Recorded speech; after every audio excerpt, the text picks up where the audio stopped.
morning. I'm in that big O. Yeah, I love Ohio. Baby, when you turn these states over, do you see what that says? It say 81 degrees. Entering the location of Missouri. I love Missouri. It just gives me memories when I used to work for Prime. Okay, so I'm starting off driving again, but I have a question. Why does everybody always assume that being an owner-operator is the only way to make money in this trucking game? Some people want to be a company driver forever. Some people using trucking to get into real estate, to get into opening up old people homes and stuff like that. It's so many different ways. Like some people trying to open up a dispatch company. It's so many ways. Just don't just limit yourself or just assume that everybody just wants to be an owner operator. There's so many ways to make money in this industry.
To the rest stop.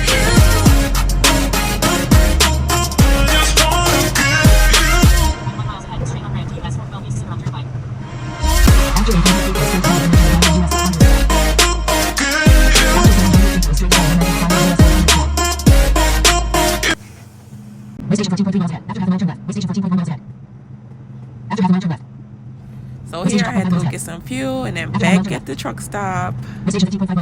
Pilot is Flying J. Well, Pilot Flying J is definitely my favorite truck stop. Another question: why do you think everyone assumes that they want to own a truck? Like some people want to be a company driver for a while. Some people they're using trucking to start their own business. A lot of people are. Why do you see like the YouTubers? They'll do YouTube, get good at YouTube, and they get out of trucking.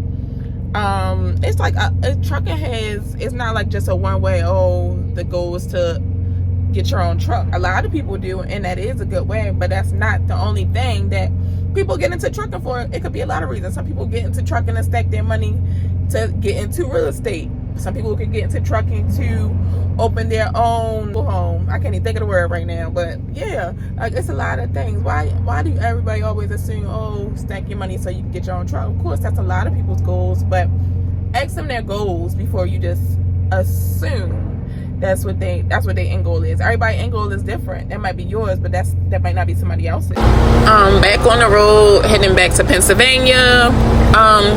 I was just leaving a rest stop. Let me know if y'all want to see the inside of these rest stops.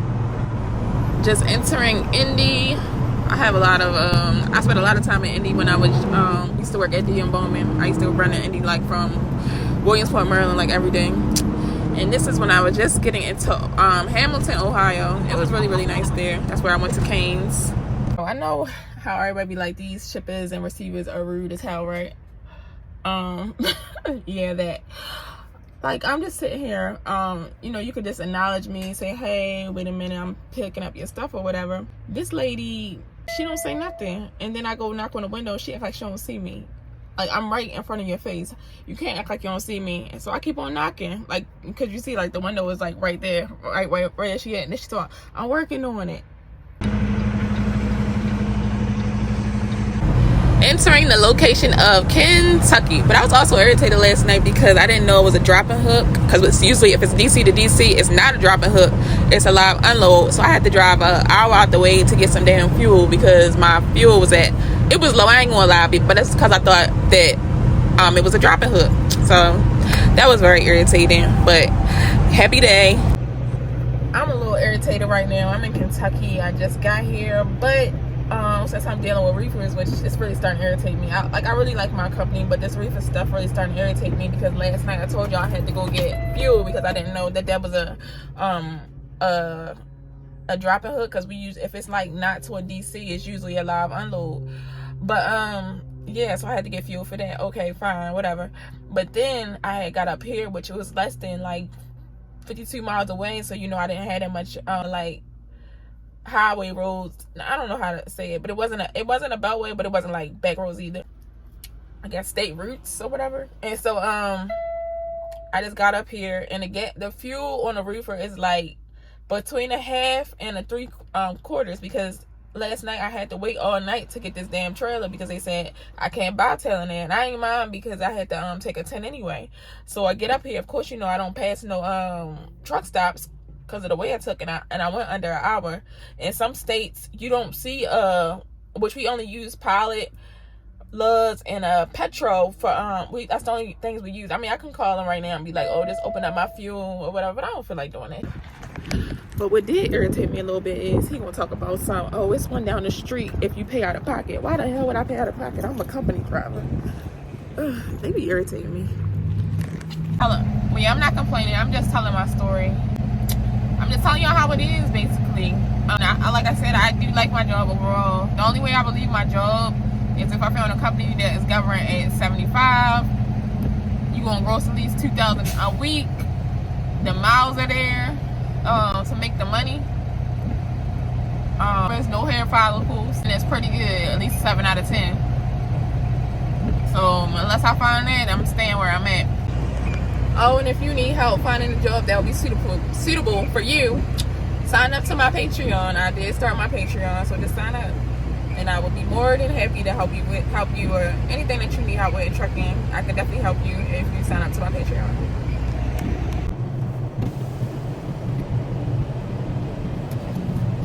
Yeah, and I know some people have trouble finding out which way to turn. So yeah, basically all you do is your regular setup, and I either make my wheel straight, or I always turn my wheel all the way to the right, so I'll be just going all the way to the left, and then I make my corrections that way.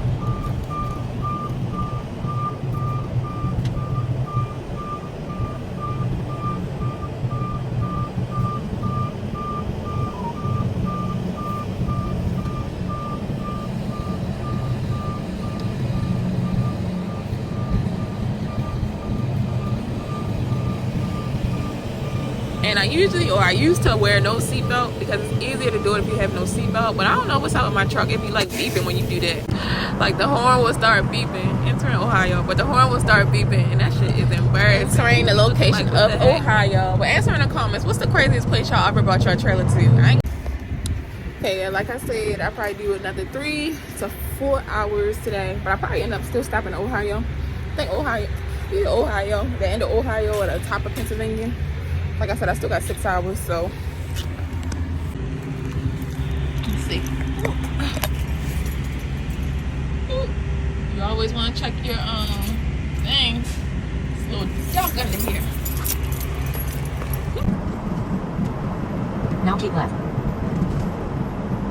I swear, sometimes stuff gets really crazy on these roads. I'm just finally about to enter Pennsylvania, but stuff gets crazy on these roads. The rest stop that I was just at, I only stopped there because I'm thinking that day was Thursday, when Thursday is actually today, and I stopped there because you had to turn your paperwork in by 4 o'clock, and then I almost forgot anyway. So thank God that was Wednesday and actually not Thursday, because that would have been crazy. Lunch, but I just want to touch on this. A lot of people ask me like, what company should they go to? But I feel like can't nobody tell you what company to go to, because say if I even told what company I go to and how I like my company, because I do, but what works for me might not work for you. You know what I mean? That person really has to sit down with you and ask you what you like. I'm like, you can't just comment back and forth with nobody. Like, you really need to sit down with somebody and, you know, tell them what you need and then what company you should go to. And like I said, even then, it might not work out for you, because how they treat somebody, they might not treat you the same as they treat that other person, and then y'all gonna be on different levels anyway, unless you meet somebody that just started a week ago and then you about to go there, then yeah, sure. like if it's gonna be on a level like that, then yeah, that'll be your best bet. And then you tell them like what you like and what you don't like. And then also a lot of people ask me like, oh, is it worth it to be a driver? I think it is, but I always say this, you gotta find your right situation, and don't just leave a job just because somebody tell you to leave. Leave the job when you are ready to leave. Like, yeah, leave the job when you are ready to leave. Don't let nobody tell you nothing about like when it's time for you to go, because you might make one little comment. No, leave when you're ready to leave. Like, pray on it, and a lot of these companies will try to get over on you, so you won't have to actually triple check your pay and stuff like that. And do not let these companies get over on you. Do your research, because they will pay you like 45 cents a mile and stuff like that, 49 cents a mile. That's too low. Like, I never will understand. And other drivers be saying this shit too. Oh, because you knew. Don't take low pay. Like, if it's training, cool. But other than that, I don't know about nobody else, but the life I want to live, I'm not taking low pay. Like, tomorrow ain't promised, especially in this trucking industry. Tomorrow is not promised.